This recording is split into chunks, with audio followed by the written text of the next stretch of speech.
जी part 2 start हो गया। अच्छा जी, एंट्रीज करते हैं जी। जो फॉर द ईयर एंडेड 31 दिसंबर हमारा ईयर एंड है, 16 ऐसा ही है।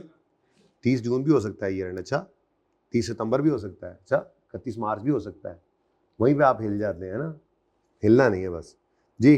तो 1 जनवरी 15 पर आपने एंट्री करनी है right of use acid debit lease liability credit. और कोई चीज़ नहीं है सवाल में, तो बस ठीक है, सीखने वाला काम कर लिया आपने। मैं अब हर दफ़ा जीरो वाली एंट्रीज नहीं करूंगा, मैं पागल नहीं हूँ, आपको बता दिया है।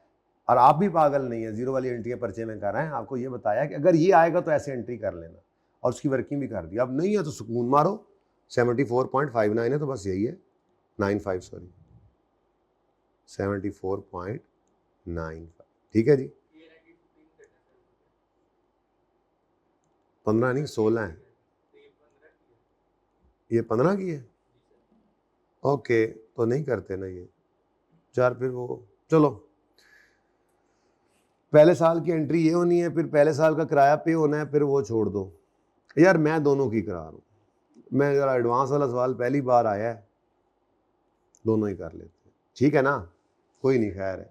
फिर दूसरा बीच में, बीच वाला काम तो आप कर ही लेते हैं, पूरी कहानी सामने। एडवांस वाला सवाल है ना, माजरत पूरा देख लो, ठीक है।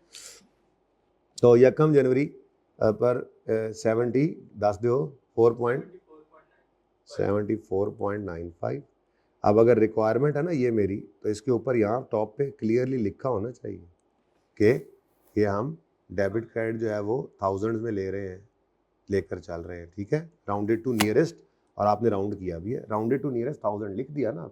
बड़े सवाल में होता है, एमसीक्यूज में ये नहीं कर सकते, एमसीक्यू में राउंड नहीं कर सकते, उसमें एग्जैक्ट करना पड़ता है। वो फिर माजरत, वो फिर आप देख लीजिएगा, ध्यान करिएगा। कर रहा हूँ यार, कर रहा हूँ, एल है।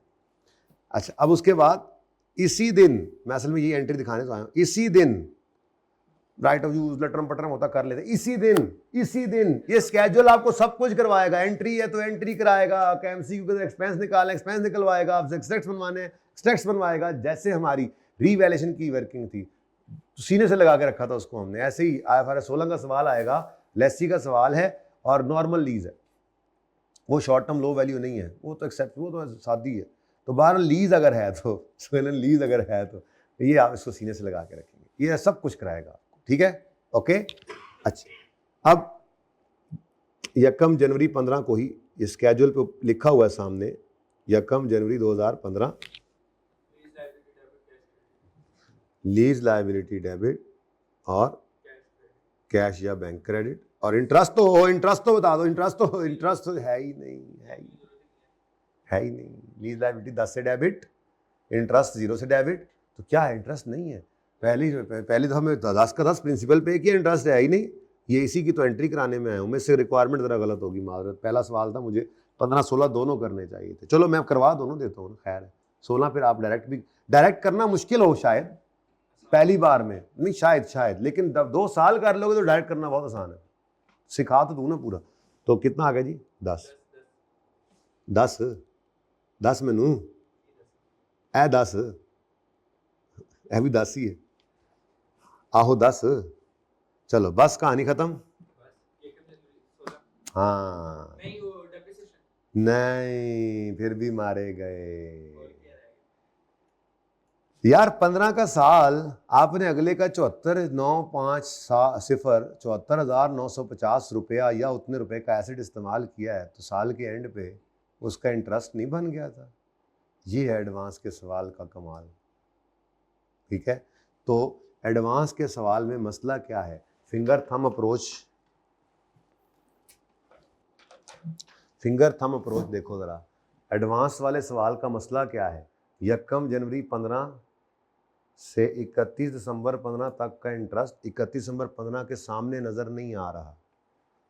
यकम जनवरी 12 से 31 दिसंबर 12 का इंटरेस्ट 31 दिसंबर 12 के सामने नजर आ रहा था। ये भी कल वाला सवाल होता तो उसमें एक ही था, सही नजर आता। यानी जिस साल का इंटरेस्ट था उस साल की ही शाम को पे हो गया विद प्रिंसिपल, ठीक है।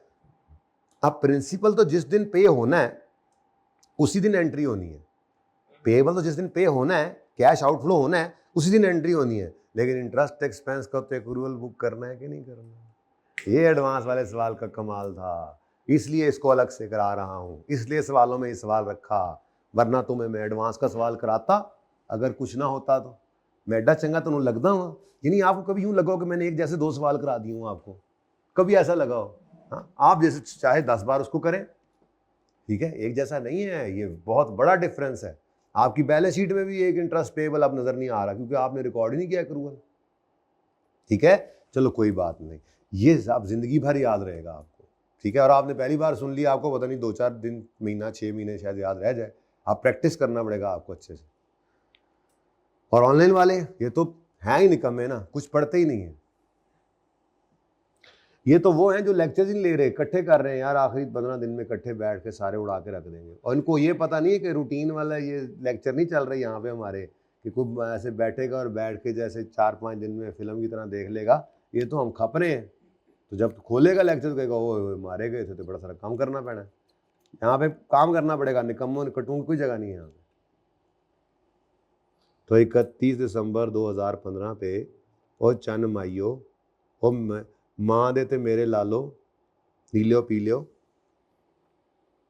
मदर के रेड्स, इंटरेस्ट एक्सपेंस की एंट्री करनी है। फिंगर थंब अप्रोच ने बताया कि एडवांस के सवाल का कमाल है कि फिंगर थंब अप्रोच ने बताया 1 जनवरी 15 से 31 दिसंबर 15 तक का इंटरेस्ट इधर 31 दिसंबर 15 पे आना चाहिए था।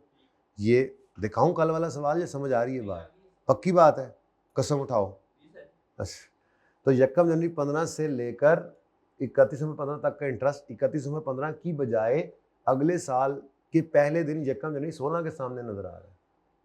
लेकिन इसका मतलब ये कतन नहीं है कि ये 16 के साल का इंटरेस्ट है, क्योंकि 16 के साल का इंटरेस्ट 16 के साल के पहले दिन पे हो ही नहीं सकता। मैंने अभी भी तो आपको बताया है कि interest is always paid in arrears, interest is never paid in advance. तो 1 जनवरी 16 के सामने नजर आने वाला इंटरेस्ट 1 जनवरी 16 का हो ही नहीं सकता। ये 15 वाले साल का था जो 16 के पहले दिन नजर आ रहा है। मेरी तसल्ली नहीं हो रही, मैं सवाल की को पिक्चर लेता हूं, ठीक है, जरा पॉज करें। ले जी, फिंगर थंब अप्रोच के लिए पेश खिदमत है कल वाला सवाल। कल वाला सवाल एरियर का था, फिंगर थंब अप्रोच 1 जनवरी 12 से, असल में वो इधर भी पड़ा हुआ था एरियर वाला, लेकिन वो ना असल में 2 थी ना, तो वो सही से पकड़ में नहीं आ रही थी बात। कॉन्सेप्ट देना है ना, अभी पक्का करना है आपको। तो 1 जनवरी 10 से 31 दिसंबर 10 तक का इंटरेस्ट 31 दिसंबर 10 के सामने नजर आ रहा है, तो मतलब 10 वाले साल का इंटरेस्ट 10 के आखिरी दिन पे हो गया, इसीलिए कल कोई पेएबल नहीं था। Got it? Finger thumb approach बड़ा कीमती अप्रोच है ये किसी स्टैंडर्ड में नहीं लिखा हुआ था, हमने अपना फिंगर थंब अप्रोच याद रखना। फिंगर थंब लीज लायबिलिटी के लिए अपने साल की आखिरी पेमेंट की लाइन कहीं नहीं लिखा हुआ, ये हमारे असूल हैं अपने, ठीक है ना। फिंगर थंब अप्रोच 1 जनवरी 10 से 31 दिसंबर 10 तक का इंटरेस्ट 31 दिसंबर 10 के सामने नजर आ रहा है। इसका मतलब 10 का इंटरेस्ट 10 की शाम को ही पे हो गया, यही एक्सपेंस है और यही पेड है, पेएबल नहीं है कोई। डन? फिंगर थंब अप्रोच करीब करीब ही रखा था मैंने। 1 जनवरी 15 से 31 दिसंबर 15 तक का इंटरेस्ट देखने आए, है ही नहीं। आगे तो 16 आ गया ना, आगे तो 16 आ रहा है, नजर ही नहीं आ रहा है, ये कहाँ गया? आगे देखा एक दिन आगे, अच्छा 1 जनवरी 10 से 1 जनवरी 15 से 31 दिसंबर 15 तक का इंटरेस्ट 31 दिसंबर 15 के आखिरी दिन की बजाय 1 जनवरी 16 के पहले दिन आ रहा है। तो ये 15 का इंटरेस्ट है, 16 का हो ही नहीं सकता। दुनिया में कभी भी आपको कहीं पे ऐसा लोन नहीं नजर आएगा जो इंटरेस्ट को वो तो फिर प्रिंसिपल ही होता है। अगर अगला वापस ले ले तो वो जिसने आप लोन लेने गए 100 रुपए का, बैंक ने कहा 5 रुपए का इंटरेस्ट एडवांस दे दो, आपको यार इसका मतलब तुम 95 ही दे रहे हो।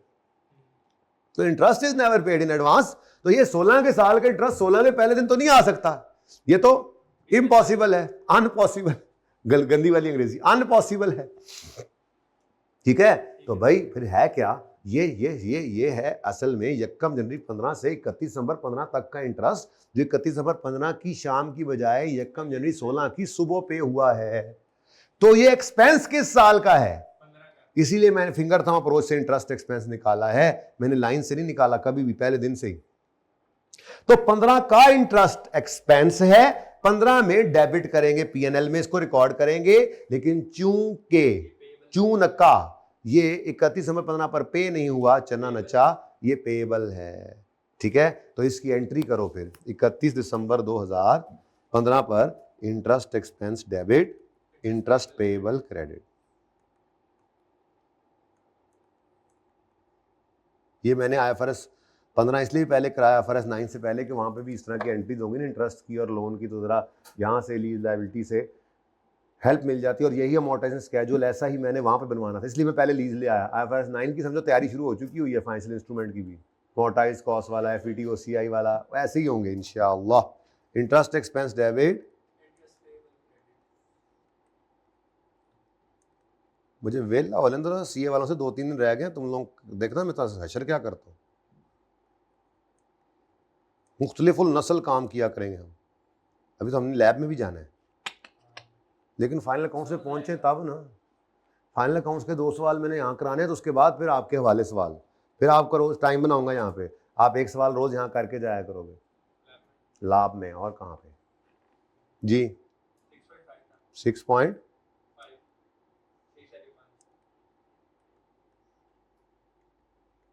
देखो 6.5 या 16 के सामने सिर्फ नजर आ रहा है, तो फिंगर थंब अप्रोच से P&L वाला एक्सपेंस निकले। मैं एंट्री छुपा दूंगा, अभी मैंने भी सारा काम वैसे भी करवाना है, ठीक है। उसके बाद डेप्रीसिएशन आ गई 31 दिसंबर 15 पे, डेप्रीसिएशन एक्सपेंस डेबिट और एक्यूमुलेटेड डेप्रीसिएशन क्रेडिट। अब यहाँ पर एसेट 74.95 का कॉस्ट है इसकी, ये cost of right of use लिया है मैंने, ठीक है, डिवाइडेड बाय 12 6.24। हाँ जी बच्चों जी समझ आया। और पागल खानों, ठीक है। उसके बाद ये पहली एंट्री नहीं होगी। अच्छा अब अगली एंट्री बड़ी खूबसूरत है, बहुत खूबसूरत है, बहुत बहुत बहुत। जगह बना दे यार, थोड़ी जगह दे दे उस्ताद, वर्किंग थोड़ी जगह दे दे।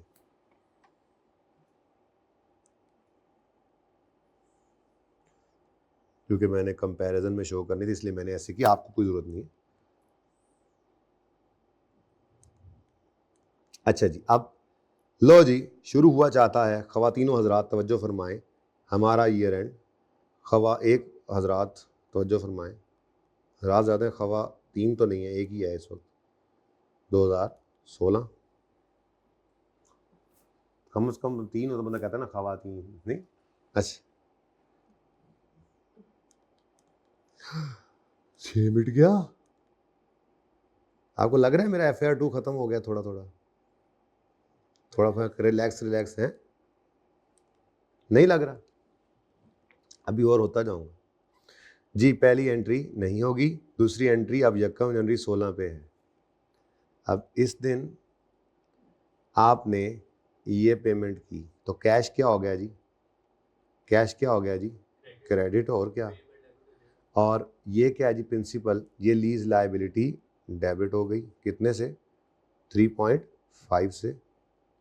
ओह सॉरी, इधर लिखे ना, लीज लायबिलिटी डेबिट 3.5 से, और कैश क्रेडिट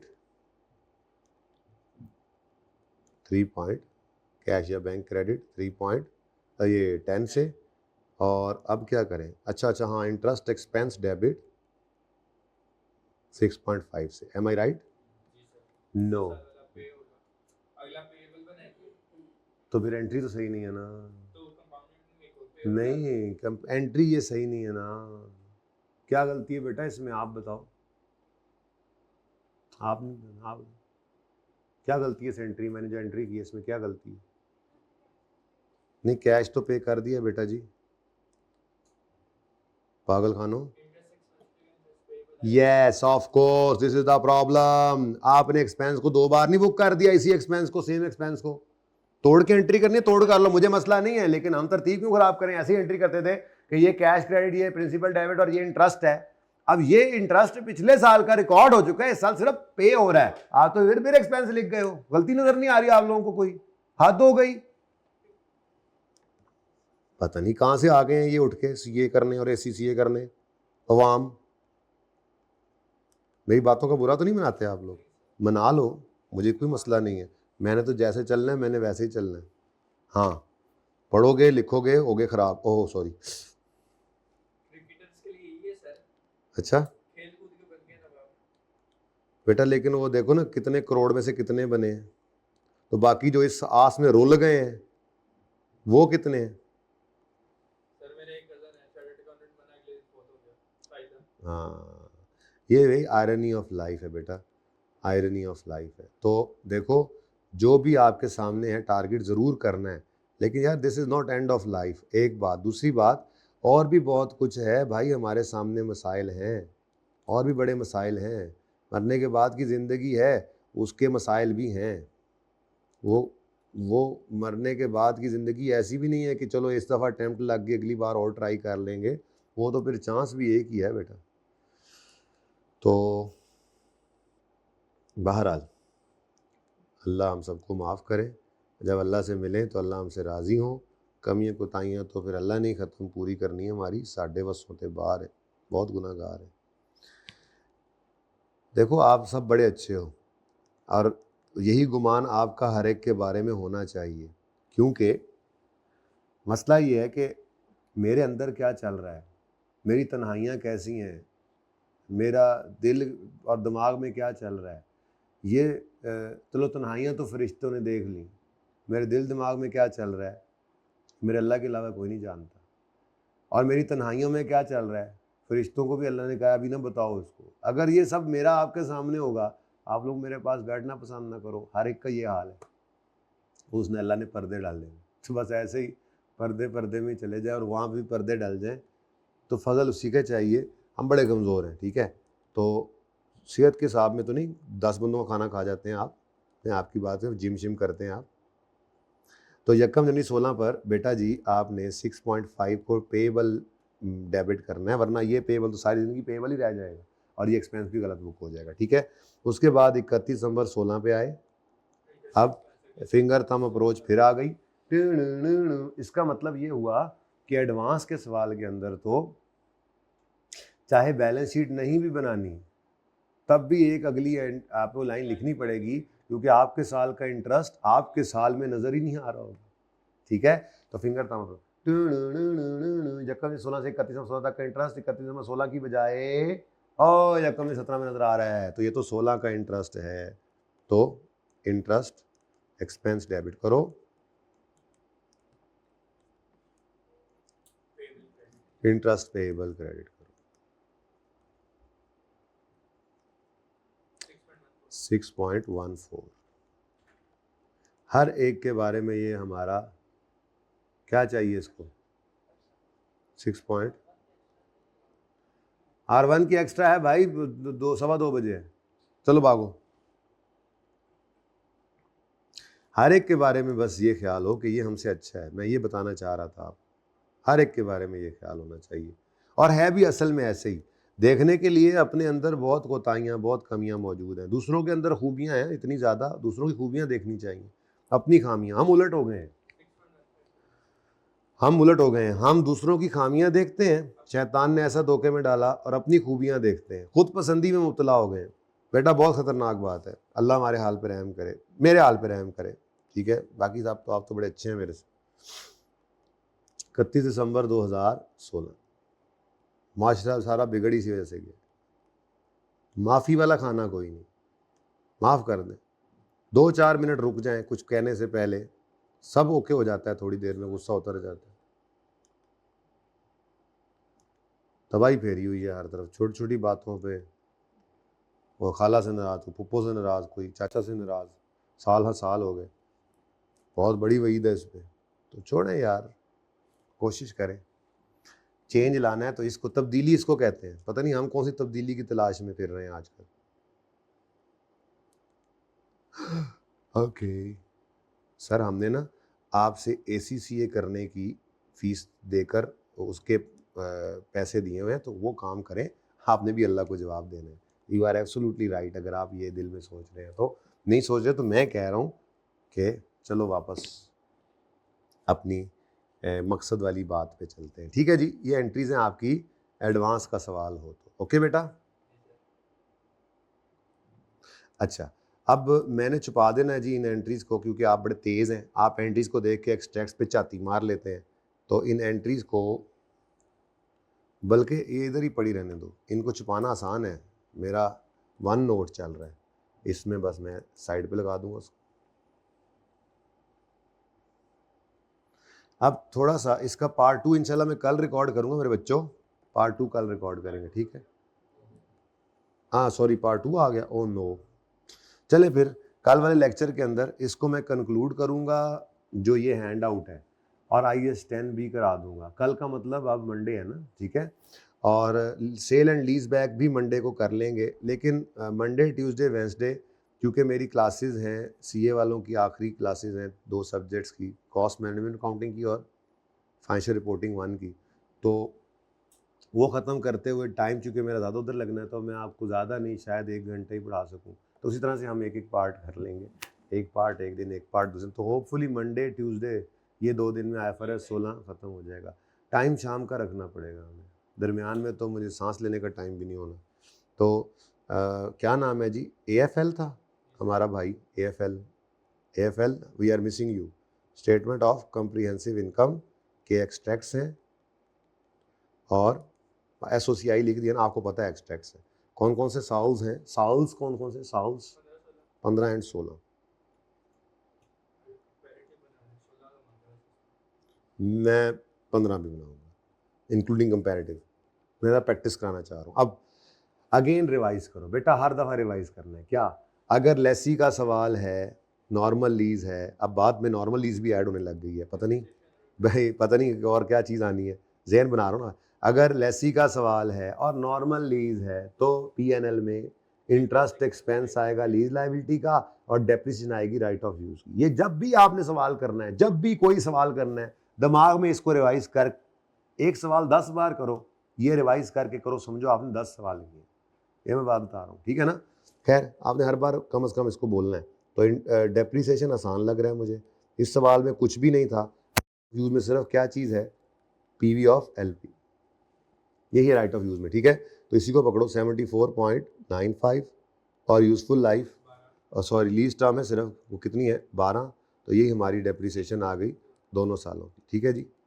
कितनी जी, तो 6.24 का डेप्रिसिएशन एक्सपेंस आ गया। अब इंटरेस्ट एक्सपेंस के लिए हमारे पास कौन सी अप्रोच है जी, हाँ अच्छा बच्चा है तो, मेरा बच्चा अच्छा बच्चा है, ठीक है ना, हर बात मानता है, मिनमान मानता है मेरी बात, अल्लाह तुझे कामयाब करे। बात यह है कि वालिद और उस्ताद ये हमेशा आपकी कामयाबी से खुश होते हैं, ये याद रखना। अक्सर आपने देखा होगा पुराने उस्ताद भी होते हैं ना, और आप कहीं मिल जाओ ना, आप कहीं पहुंच भी गए हो, तो वो आपको फ़ख्र से, ये मेरा शागिर्द है, और उसको नहीं लग रहा होता कि मैं शायद ये बन गया, ठीक है ना। तो बस मान लिया करो, अच्छी बात है। हमारे इस दौर के अंदर ये भी एक बड़ी कमी होती जा रही। मेरे पास तो आजकल जो कुछ, आज तक जो कुछ है आया है, वो साथज़ा की अदब से ही आया है, यकीन करो। अच्छा जी, अब फिंगर थंब अप्रोच, आज पढ़ाने की बजाय ना गल्ला ज़्यादा कर रहा है। यकम दिन 15 से 31 एडवांस का सवाल होगा, तो आपका 15 वाला इंटरेस्ट 15 के बजाय 16 के साल के पहले दिन नज़र आ रहा होगा। 6.5 नज़र बेशक उधर आ रहा है, नज़र का धोखा है, ये नज़र का धोखा है, ये आपका 15 का इंटरेस्ट है। लेकिन साथ ही ये काम भी कर लिया करो, क्या, हाँ जी, आपका अगर ये एक्सपेंस 15 का था और 15 के साल में आपका ये एक्सपेंस पे नहीं हुआ, तो ये 15 के साल का एक्सपेंस आपका 16 में चला गया है, और मतलब 16 में पे हो रहा है। जा रहा हूँ ना यार, मैंने कहा एक ही बार पूरा बना लूँगा, वह पूरी कहानी बना रहा था, ठीक है। तो मैं आपकी बाकी तरतीब को छेड़े बगैर मैं यहाँ पर जाकर लिख रहा हूँ, आपको देखो ना, करंट लायबिलिटी से भी आगे जाकर लिख रहा हूँ। वजह क्या है, यहाँ मैंने पुराना सवाल आपका नहीं छेड़ा, ताकि आपका पुराना सवाल इंटैक्ट रहे, ये एडिशनल चीज़ ज़रा बारो बार ही रहे, ठीक है।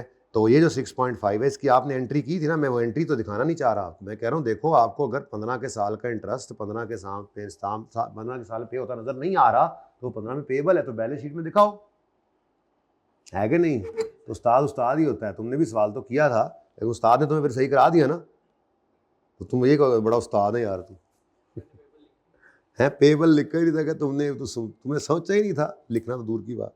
अगली बात, उसके बाद क्या है जी, नॉन करंट एसेट में क्या आता है जी, राइट ऑफ यूज। तो राइट ऑफ यूज के लिए जनाब आपका 74.95 था, माइनस हो जाएगा 6.24 इसमें से। आंसर क्या आया?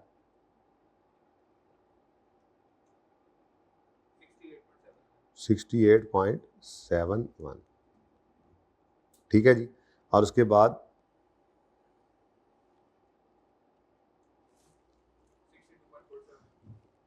वो क्या चीज़ है, वो अगला साल तरतीब से चल रहा हूँ मैं, क्योंकि मैं ये नहीं करना चाह रहा ना कि आपको एक चीज़ पकड़ा करो। मैं कहता हूँ किसी एक साल में आपने खड़े होकर करना है, तो मैं हर बार सारी चीज़ें रिपीट करता हूँ फिर इसीलिए, ठीक है, ताकि आपको ये ज़रा प्रैक्टिस होती रहे बार बार, ठीक है। चलो अच्छा जी, अब अगला साल आ गया, ये साल तो पूरा हो गया। देखो अब पक्का हो गया, लेसी का सवाल हो, नॉर्मल लीज हो, पीएनएल में इंटरेस्ट और डेप्रिसिएशन और बैलेंस, ओह लीज लायबिलिटी तो रहेगी। तो अपने साल की आखिरी पेमेंट के नीचे लाइन लगाएंगे, अपने साल की आखिरी पेमेंट के। अब आज हमारे साल 15 है ना, 15, हमारे साल की आखिरी पेमेंट 15 के पहले दिन ही हो गए, तो है तो साल की आखिरी पेमेंट पहली और आखिरी वही है, पहली और आखिरी पेमेंट ही वही है। तो ठीक है, हमारे साल की पेमेंट ही एक, उसके नीचे लाइन लग गई। अब लाइन से ऊपर पेबल पेड और नीचे पेबल है, तो ये आपका क्या है, सालाना है, तो ये करंट और ये बन गया non current. This is so easy ना, कितना आसान है ये काम, है ना आसान, ये टॉपिक कितना आसान है कि नहीं? और सचमुच है, आप कर तो रहे हो, बल्कि मैं यूं कहूंगा आपने कर लिया है भाई, ये टॉपिक कर लिया है आपने, कर रहे नहीं है। हाँ कर लिया है, तब्दीली आ नहीं रही है। नहीं लिखना, तो मैं भी वही कह रहा हूँ, मैं ज़रा जज्बाती होकर गप्पे लगा रहा था ना। ये बेटा जी, ये असल में यहाँ लिखा नहीं हुआ ना, तो ये क्या है जी, ये क्या आपका क्या आ गया? हाँ मैं समझ गया हूँ, समझ गया हूँ, मुझे एक बार लिख लेने दो, लीज लायबिलिटी और फिर current portion of lease liability. अब मैं सब कुछ सही कर लेता हूँ, 1 मिनट मुझे दे दो बस, ठीक है जी। तो ये भी इधर है, ठीक है, और ये भी इधर, ओके। परेशान हो गए उन्हें ऑनलाइन वाले, वो बोल भी नहीं सकते आगे से, तमीज़ वाले बच्चे हैं, बोलते नहीं आगे से, लोग आगे से बोलते हो, नाफरमान औलाद हो तुम। ओके नाफरमान औलाद, 16 से शुरू करते हैं, 16 में आते हैं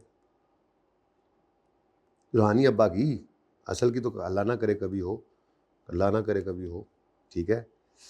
वो तो दुनिया में भी वबाल है और आखिरत में तो है ही, दुनिया में भी चपेड़ें पड़ती हैं। तो आप लोगों ने ऐसा नहीं बनना, अगर दुनिया में चपेड़ें नहीं खानी तो, दुनिया की चपेड़ें खानी है तो फिर बेशक अम्मा अब्बा की बात ना माना। आप लोग बड़े सियाने बनते हो। हाँ हम, आपको क्या पता, उन्हें सब पता है बेटा, उन्हें सब पता है, मुझे सब पता है तो आपके बारे में, वो तो फिर वो है। ओके, बस ये ध्यान रखा करो यार छोटी छोटी बातों का। ओके जी, 16 आ गया जी, 16 आ गया जी। 16 में पीएनएल के अंदर डेप्रिसिएशन, बड़ा आसान, ये डेप्शन वाला काम है, मुफ्त के नंबर है 6.24।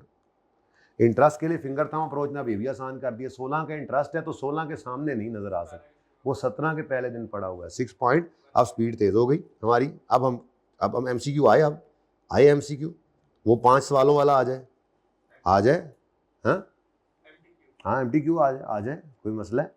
एक वर्किंग करनी है छोटी सी, एक वर्किंग की मार है, जो पूछे वो 10 चीजें पूछेगा तो इसी में से ही पूछेगा ना। वो क्या पूछेगा, राइट ऑफ यूज की बुक वैल्यू बताओ, वो लीज लायबिलिटी के नॉन करंट पूछ ले, करंट पूछ ले, टोटल पूछ ले, इंटरेस्ट एक्सपेंस पूछ ले, अब जो पूछ ले यही है हमारे सामने, पूछेगा जो मर्जी पूछता रहे, हम इससे क्या। अच्छा जी, 68.71 माइनस 6.24 किया हमने, 62.47, ठीक है 47, ठीक है जी, ये सही है 68.71 यही था ना, या गलत लिख गया हूँ? हाँ जी, हाँ मैं मिटाऊँ ना तो मुझे भूल जाता है, लिखने से पहले पहले भूल जाता हूँ मैं, दिमाग मेरा असल आगे चल रहा होता है, फलानी जगह ये गोली करानी है इनको, इस चक्कर में ना 68.71 आ गया और 62.47 आ गया, ठीक है। उसके बाद जनाब रह गया आपका इंटरेस्ट पेएबल, क्योंकि ये 16 में पे नहीं हुआ था, तो इसको जाकर फ़ौरन लिख लो, भूल ना जाए मेरी तरह बाद में। फिर लाइन लगाओगे अपने साल की आखिरी पेमेंट के नीचे, तो हमारा साल है 16, तो ये आखिरी पेमेंट 3.85 करंट, 67.6 नॉन करंट। अब ये स्पीड है आपकी, 3.85, 57.60। ठीक हो गया जी। चलो, ये जनाब आपका एडवांस का सवाल है, और बेशक पूरे की पिक्चर अब ले लो, पर मैंने कराया अलग अलग है ताकि एंट्री पूछे तो एंट्री करो, ताकि वर्किंग से डायरेक्ट एंट्री भी करनी आती हो हमें, और वर्किंग से ही डायरेक्ट। और ये मेरा वैसा बन जाए ना, ओए होए होए, बराबर सराबर लग रहा है थोड़ा थोड़ा। बस यहाँ पे फ़र्क ये है कि मैंने 1 साल की एंट्रीज की थी ना, हाँ देखा ना, तो जनरल एंट्रीज 1 साल की है, उधर ही दोनों हैं, दोनों ही हैं, ठीक है। वो दोनों साल ऊपर नीचे कर दिए थे ना, आज मैंने कंपैरिजन में कराया। तो ये जनाब आपके 2 सवाल हैं, एक आपका एरियर का, दूसरा आपका एडवांस का, अगर नज़र आ रहा है तो। ये वाला मुश्किल है या आसान है लीज? जी बेटा, इंटरेस्ट का बेटा, पेबल का मतलब क्या होता है? पे करना बाकी है, एक्रू तो हो चुका है। आप 1 महीना बिल्डिंग इस्तेमाल कर लें बिजनेस के लिए, आप उसकी महीने के एंड पे क्या एंट्री करेंगे? पे तो नहीं किया।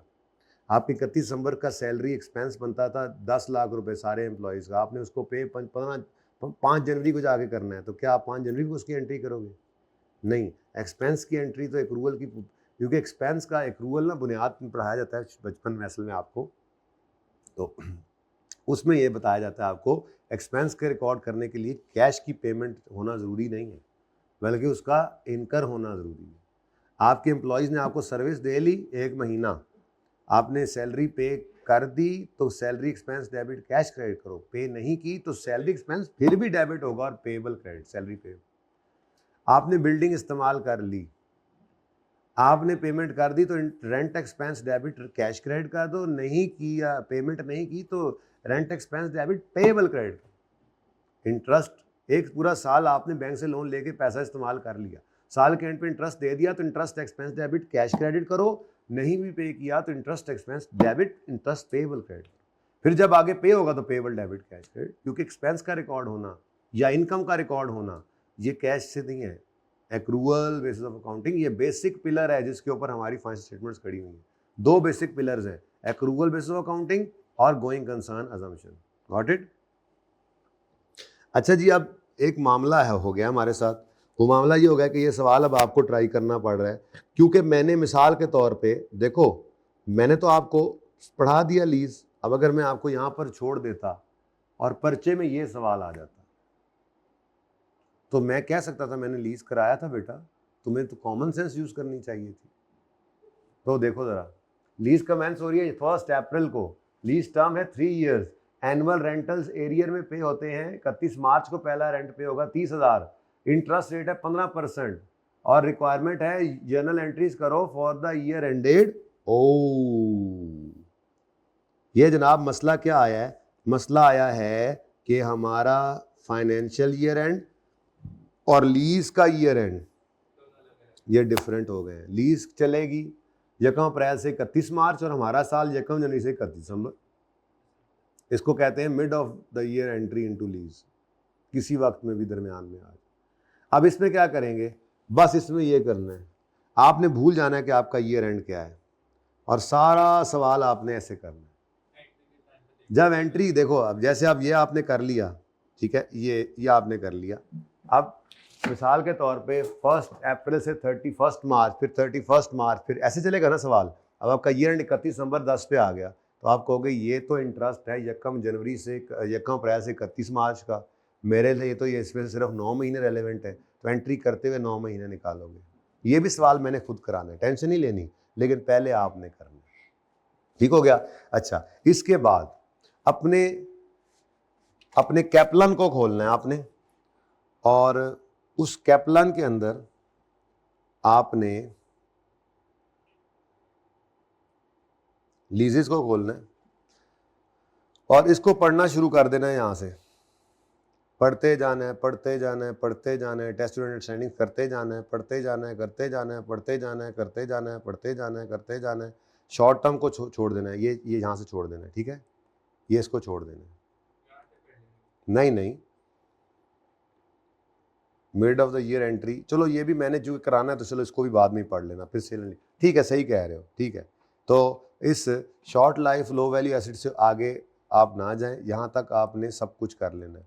दिल तो बड़ा कर रहा है कि आपको कहूँ सवालों को देख लेना, लेकिन अभी ना आपको अगर कहूँ ना सवालों को देख लो किट वाले, तो कोई सवाल आपको वैसे टफ लगा तो आपको क्या लगता है ये उस जगह से, आपको लगा कि लगता है उस जगह से है जो अभी हमने पढ़ी नहीं है।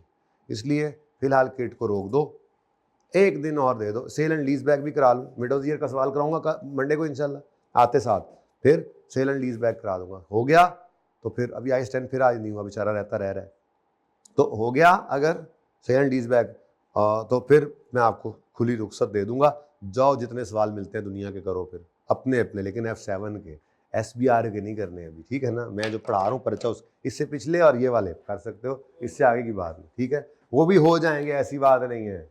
हाँ, आधे पचहत्तर नंबर उसमें से भी ले लोगे, ज़्यादा ईजी नहीं लेना आपने, खाली पढ़ा लिया आपको काफ़ी कुछ इंशाल्लाह। इनमें से तो जो टॉपिक्स आगे आने हैं वो इतने इतने हैं कि आप आधे नंबर तो कम से कम देंगे, वैसे बता रहा हूँ इंशाल्लाह। तो यहाँ तक पढ़ लीजिएगा।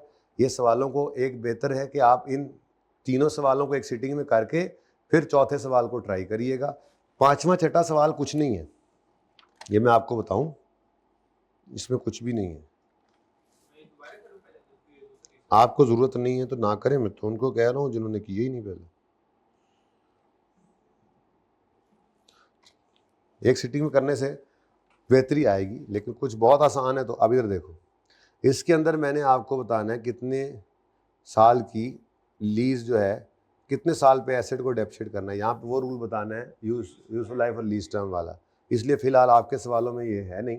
लेकिन एक छोटी सी बात सिर्फ जहन में रख लो कि अगर डेप्रिसिएशन की बात कर रहा हूँ, डेप्रिसिएशन जो लेसी करता है, depreciation of right of use जो करता है लेसी, ठीक है, वो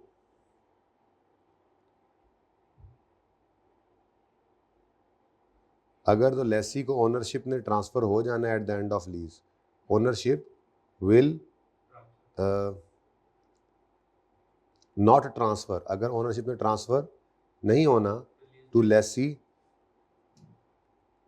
eight the end of lease, at the end of lease term, lease के ख़त्म होने पर अगर ओनरशिप ने लेसी को ट्रांसफ़र नहीं होना तो डेप्रिशिएट करेगा लेसी, डेप्रिशिएट करो राइट ऑफ यूज़ को ओवर लीज टर्म।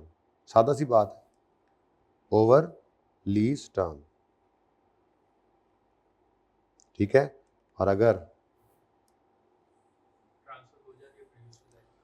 नहीं, बताता हूँ, और अगर ownership will transfer, ownership will transfer to lessee हो तो फिर डेप्रिशिएट करेगा लेसी राइट ऑफ यूज़ को, depreciate right of use over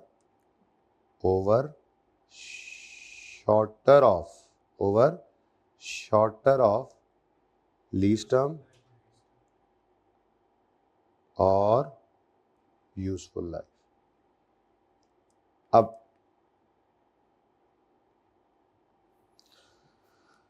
इस चीज को सामने रखते हुए मैं ये छोटे छोटे 5 सवाल आपको कराने लगा हूं, ठीक है। सवाल की रिक्वायरमेंट है, determine for how many years lessee should depreciate the asset. पहला सवाल, लीज टर्म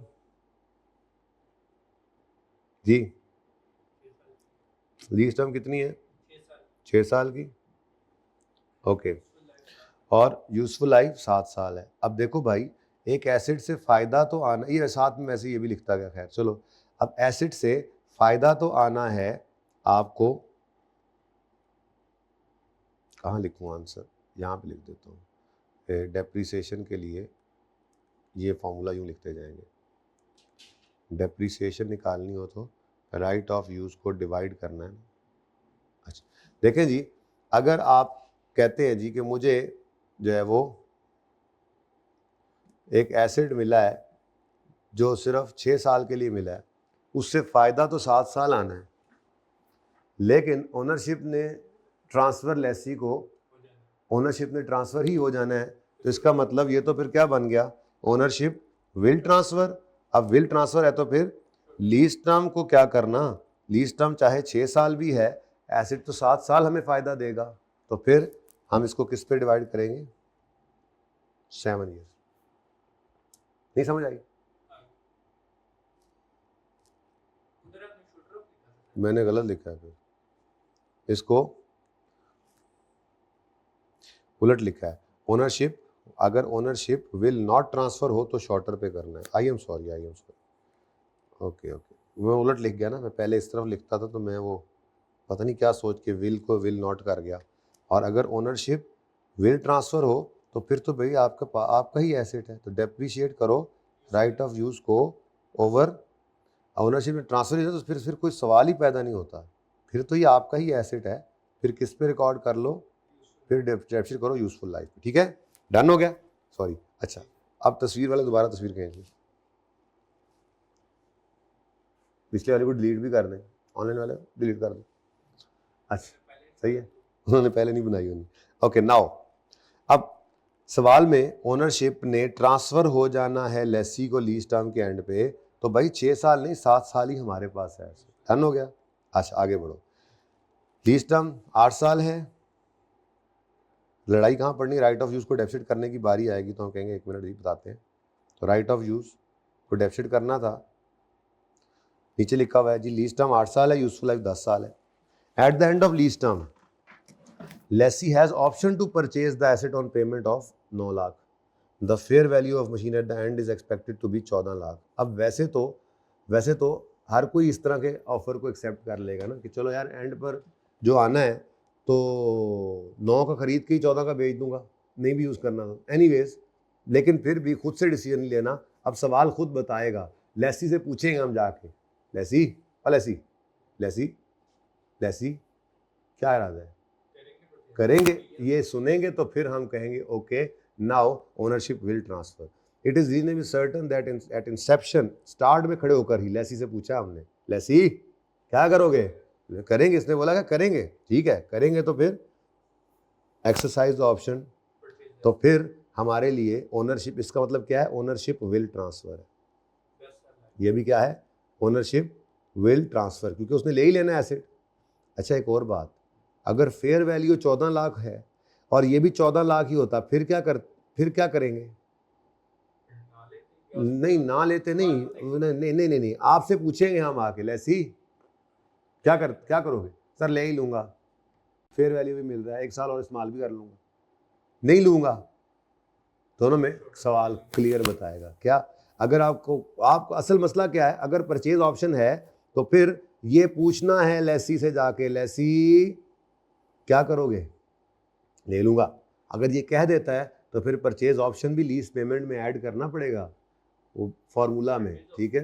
हाँ, परचेज ऑप्शन क्या मतलब, ये भी तो लेसी ने लेसर को ही देना है, ठीक है। और लाइफ भी कितनी लोगे, अब 10 साल पर ही डेफिसिट करो, क्योंकि ये तो 10 साल ही आपके पास रहना। Ownership will not transfer, okay, ownership तो ट्रांसफर ही नहीं, बेटा वो देखेंगे अगर किस सवाल में आया तो, वरना फिर कल मुझसे दोबारा पूछ लेना, कोई सवाल अल्लाह करे आ जाएगा, नहीं आएगा तो फिर मैं कुछ सवाल करा दूंगा जिसमें पीओ हो।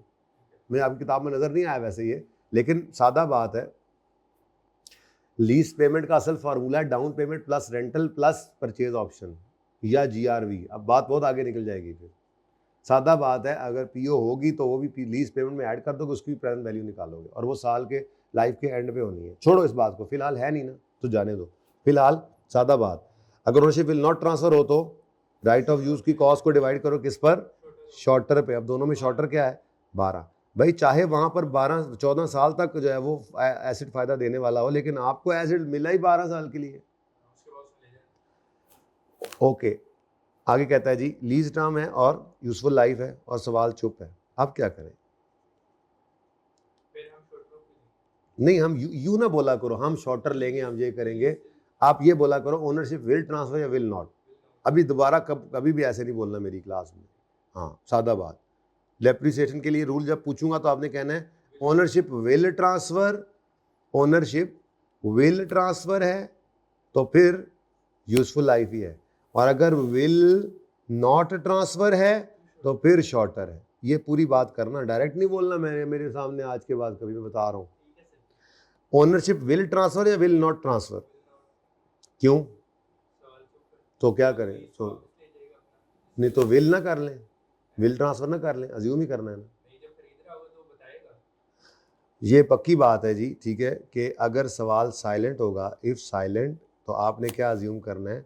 Ownership will not transfer. You are absolutely right. बंदा कॉन्फिडेंट होना चाहिए, 90% तो सही रहता है फिर। ओनरशिप विल नॉट ट्रांसफ़र है अगर सवाल साइलेंट है, ठीक है? Okay done. अब अगर विल नॉट ट्रांसफ़र ही है तो फिर हाँ, डेप्रिसिएशन होगी right of use divided by shorter क्या है दोनों में से?